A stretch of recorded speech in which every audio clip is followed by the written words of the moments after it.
فرمایا یہ کیسے ہو سکتا ہے؟ کسی شخص کے لیے بھی یہ جائز نہیں ہے کہ اس کے گستاخ اور بے ادب کو قتل کیا جائے سوائے محمد مصطفیٰ صلی اللہ علیہ وسلم۔ یہ فیصلہ بھی صدیق اکبر رضی اللہ تعالیٰ عنہ کا ہے، اور یہ فرق بھی آپ نے قائم فرمایا کہ امتی اور نبی میں فرق ہوتا ہے۔ امتی کی گستاخی کی سزا قتل نہیں، لیکن نبی کی گستاخی کی سزا قتل ہے۔ اپنے گستاخ کو مارنے نہیں دیا، حالانکہ خلیفہ تھے، اختیار تھا، اتھارٹی تھی، اور صحابی اجازت مانگ رہا ہے، کوئی عام آدمی بھی نہیں ہے، کوئی اجازت مانگنے والا بھی اتھارٹی ہے، لیکن آپ نے بطور خلیفہ اور بطور امتی یہ حد فاصل قائم کر دی کہ بھئی اگر صدیق اکبر کا بے ادب بھی قتل ہوگا اور صدیق اکبر کے آقا کا بے ادب بھی قتل ہوگا تو پھر فرق کیسے رہے گا دونوں میں؟ اس لیے فرمایا کہ کسی اور انسان کی بے ادبی کی سزا قتل نہیں ہے، لیکن اللہ کے محبوب محمد مصطفیٰ صلی اللہ علیہ وسلم کا جو گستاخ ہے اس کی سزا قتل ہے۔ ایمان کے بعد اگر کوئی کافر ہو جائے اور اگر کوئی شادی شدہ شخص بدکاری کرے یا کسی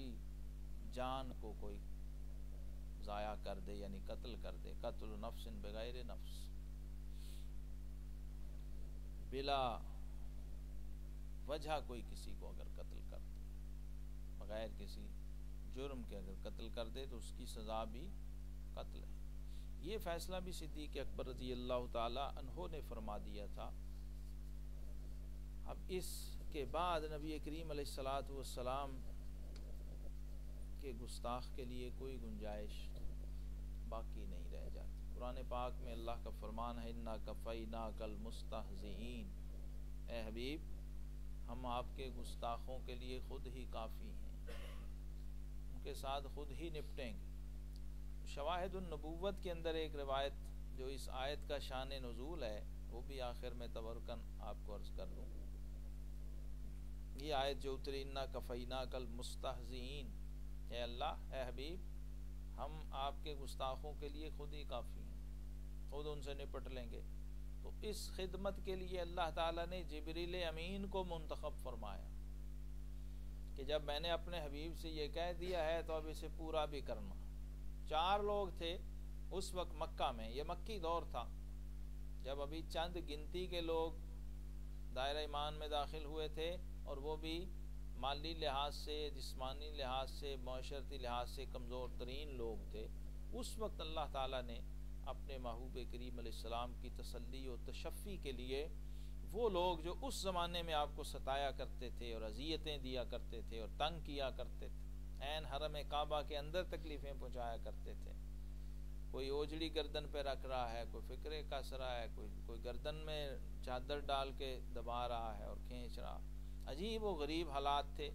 اس وقت رب کریم نے یہ 4 لوگ تھے، اسود ابن مطلب، عاص بن وائل، ولید بن مغیرہ اور ابن الطلاطلہ، یہ چاروں عین اس وقت کعبے کا طواف کر رہے تھے۔ تو اللہ تعالیٰ نے حضرت جبریل امین کو بھیجا۔ جبریل امین آئے، نبی کریم علیہ الصلوۃ والسلام کو یہ ستا رہے تھے، تنگ کر رہے تھے، اور آپ تنہا تھے۔ اللہ تعالیٰ نے جبریل امین کو بھیجا، جبریل حاضر ہوئے اور حضور علیہ الصلوۃ والسلام کے ساتھ پہلو میں کھڑے ہو گئے، جیسے کوئی معاون ہوتا ہے، گارڈ ہوتا ہے، وہ کھڑے ہوئے، اور عاص بن وائل جو ہے اس کے جسم میں ایک پرانا زخم تھا جو مندمل ہو چکا تھا، بس اس کا نشان باقی تھا۔ بڑے غضب اور جلال سے اپنی انگلی کا اشارہ کیا اس کے اس پرانے زخم کے نشان کی طرف، تو وہ پھٹ گیا اور اس میں سے خون بہنے لگا، یہاں تک کہ یہ شخص وہیں پر ڈھیر ہو گیا، مر گیا۔ پھر ولید بن مغیرہ، اس کے ساتھ بھی یہی حشر ہوا، اس کے جسم میں بھی ایک نشان تھا، اس کی طرف اشارہ کیا، وہ بھی بہہ گیا۔ اور اسود بن مطلب جو ہے، اس کی آنکھوں پہ ایک درخت کا پتا رکھ کے جبریل نے ملا، یہ اندھا ہو گیا۔ اور ابن الطلاطلہ جو ہے، اس کے سر کی طرف اشارہ کیا تو اس کے سر سے جو بھیجا تھا وہ بہنے لگا، اور اور یہ چاروں کے چاروں شخص جو ہیں وہیں مر گئے، ڈھیر ہو گئے، اور اللہ تعالیٰ نے آیت اتاری انا کفیناک المستہزئین، اے حبیب تیرے تمسخر کرنے والے اور تیری گستاخی اور بے ادبی کرنے والوں سے ہم اسی طرح نپٹتے ہیں۔ یہ روایت اسی طرح سے قائم رہی، صحابہ کرام علیہم رضوان جہاں جہاں بطور فاتح گئے، ذمیوں کے ساتھ معاہدے ہوئے، غیر مسلموں کے ساتھ ایگریمنٹس ہوئے کہ آپ مائنورٹیز کی حیثیت سے یہاں رہیں گے، لیکن کسی صورت بھی آپ کو اس چیز کی اجازت اور گستاخی نہیں ہے، یہ اجازت نہیں ہے کہ آپ ہمارے آقا علیہ الصلوۃ والسلام کی شان میں بے ادبی اور گستاخی کریں۔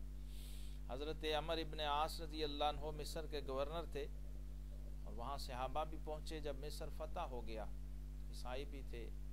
تو ایک صحابی تھے، انہوں نے ایک عیسائی کو تبلیغ کرنے کے لیے، اسلام کی دعوت دینے کے لیے روکا۔ اس نے جواب میں حضور علیہ الصلوۃ والسلام کی شان میں گستاخی کا کوئی جملہ کہا، انہوں نے ہاتھ مار کے اس کا جو ناک تھا وہ پھوڑ دیا، یعنی چہرہ اس کا مسخ کر دیا۔ یہ کیس عمر ابن عاص کے پاس چلا گیا جو گورنر تھے، انہوں نے کہا کہ بھئی یہ تم نے کیا کیا، یہ تو ذمی ہیں، یہ تو اقلیتوں کے ساتھ تو ہم نے معاہدے کیے ہوئے ہیں امان کے، یہ تم نے کیا کیا؟ تو غرفہ بن حارث الکندی رضی اللہ تعالیٰ عنہ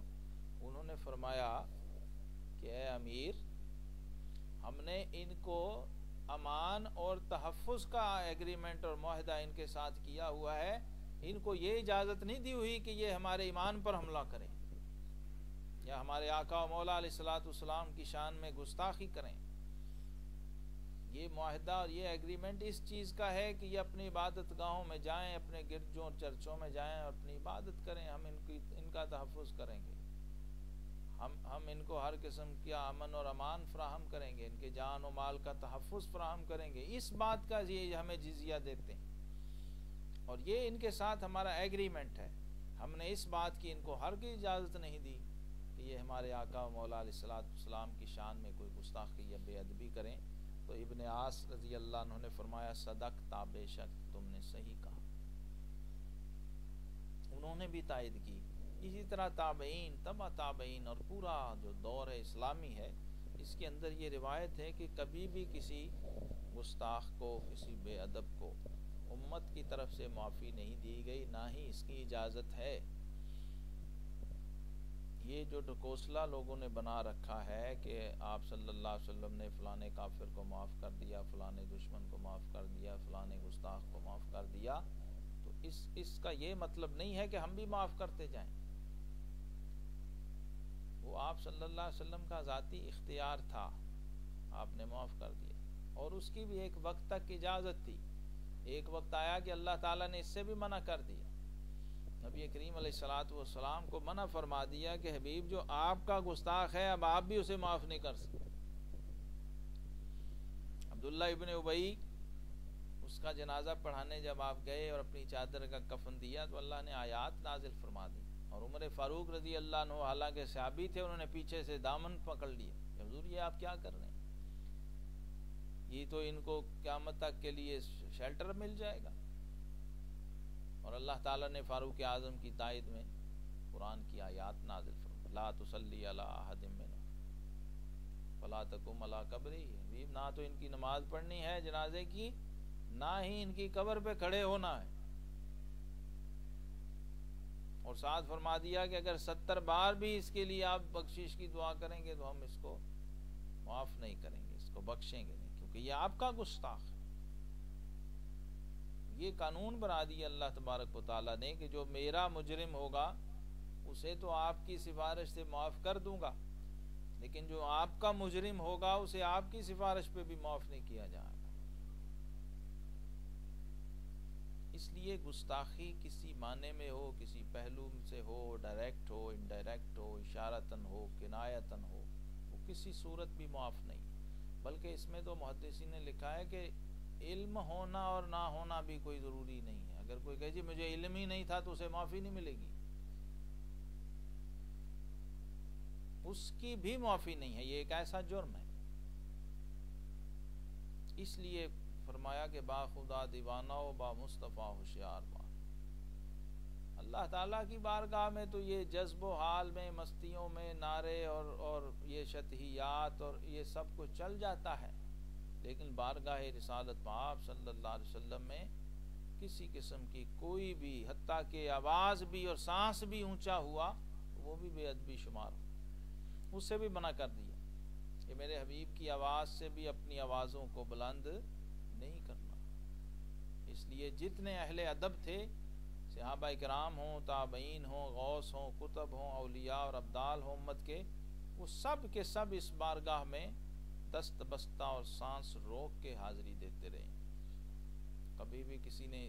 اس بارگاہ کے اندر حد سے تجاوز کرنے کی کوشش نہیں کی، کیونکہ ان کا یہ عقیدہ تھا کہ لو سانس بھی آہستہ یہ دربار نبی ہے، خطرہ ہے بہت سخت یہاں بے ادبی کا۔ یہاں سب سے ضروری چیز یہی رکھی گئی ہے کہ آداب بارگاہ رسالت آپ صلی اللہ علیہ وسلم میں کسی قسم کی کوئی کوتاہی اور لغزش نہ ہونے پائے، اور اس کی مثالیں محدثین نے نقل کر دی ہیں تاکہ اس سے تم قیاس کر لو۔ مثال کے طور پہ ایک مثال میں آخر میں دے دیتا ہوں تاکہ بات بالکل واضح ہو جائے۔ کس طرح کی چیز بھی بے ادبی کے زمرے میں آتی ہے جو حالانکہ اپنی اصل کے اعتبار سے صحیح اور درست ہوتی ہے۔ بخاری شریف میں ہے کہ اللہ نے کوئی نبی ایسا نہیں بھیجا جس نے بکریاں نہ چرائی ہوں۔ حدیث ہے، نبی کریم صلی اللہ علیہ وسلم کا اپنا فرمان ہے کہ کوئی نبی ایسا نہیں ہے جس نے لوگوں کی بکریاں نہ چرائی ہوں اجرت پر۔ لیکن ائمہ نے لکھا، امام جلال الدین سیوطی رحمۃ اللہ علیہ نے لکھا کہ اب کسی مجمع کے اندر کسی کا یہ کہنا کہ آپ صلی اللہ علیہ وسلم تو لوگوں کی بکریاں چراتے تھے، یہ بھی گستاخی ہے۔ کیونکہ امام سیوطی نے لکھا ہے ہمارے زمانے میں بکریاں چرانا ایک کم تر کام ہے۔ آج سے 400-450 سال پہلے لوگوں کی بکریاں اجرت پہ چرانا اس زمانے میں کوئی عیب کی بات نہیں تھی۔ جب آپ صلی اللہ علیہ وسلم نے چرائیں یا انبیاء اکرام نے چرائیں، اس وقت یہ ایک معزز پیشہ تھا۔ لیکن اگر کسی ملک، کسی شہر، کسی دور، کسی زمانے میں اس چیز کا کرائیٹیریا چینج ہو جائے، اس کا سٹیٹس تبدیل ہو جائے، تو اس چیز کو بھی جو اگرچہ روایات میں ہو اور اصلاً صحیح ہو، اسے بھی آپ صلی اللہ علیہ وسلم کی ذات گرامی کی طرف منسوب کرنا گستاخی اور بے ادبی ہے۔ جیسا کہ آپ صلی اللہ علیہ وسلم جب پیدا ہوئے تو یتیم تھے، ساری سیرت کی کتابوں میں لکھا ہوا ہے، ساری حدیث کی کتابوں میں لکھا ہوا ہے، لیکن آپ صلی اللہ تعالی علیہ وسلم کو یتیم کہہ کر مخاطب کرنا یا آپ کا تذکرہ کرتے ہوئے اس صفت کو آپ کی ذات گرامی سے منسوب کرنا، یہ بے ادبی ہے۔ چہ جائے کہ شبلی نعمانی جیسا عالم آدمی اپنی کتاب میں لکھ دے کہ عرب کا ایک چرواہا۔ یہ وہ کتابیں ہیں جو ہمارے ہاں بڑے احترام سے پڑھی اور پڑھائی جاتی ہیں۔ پڑھنے والے کے ذہن میں اس ہستی اور شخصیت کا کیا امیج بنے گا جس کا تعارف ہی تم یہ کروا رہے ہو، معاذ اللہ۔ اور نعت خواہ نعت پڑھتے ہوئے کہہ دے تیری بکریاں جو چرا گئے۔ یہ وہ چیزیں ہیں جن کی طرف دھیان اور خبر نہ ہونے کے نتیجے میں بھی بہت سارے نقصان کا اندیشہ ہو۔ اسی طرح فقیر کا لفظ وہ آپ صلی اللہ علیہ وسلم کے لیے استعمال کرنا یہ منع ہے۔ درویش کا لفظ آپ صلی اللہ علیہ وسلم کے لیے استعمال کرنا ممنوع ہے۔ اور آپ صلی اللہ علیہ وسلم کے استعمال کی جو چیزیں ہیں ان کی طرف بھی، اور یہاں تک امام مالک نے لکھا ہے کہ یہ کہنا کہ فلاں وقت معاذ اللہ آپ کا لباس میلا تھا، یہ بھی بے ادبی ہے۔ اور آپ کے لیے صیغہ تصغیر استعمال کرنا یا آپ کے استعمال کی کسی چیز کے لیے صیغہ تصغیر استعمال کرنا جس میں چھوٹا پن پایا جاتا ہو، یہ ساری چیزیں بھی بے ادبی کے زمرے میں آتی ہیں۔ اللہ تعالی ہمیں اپنے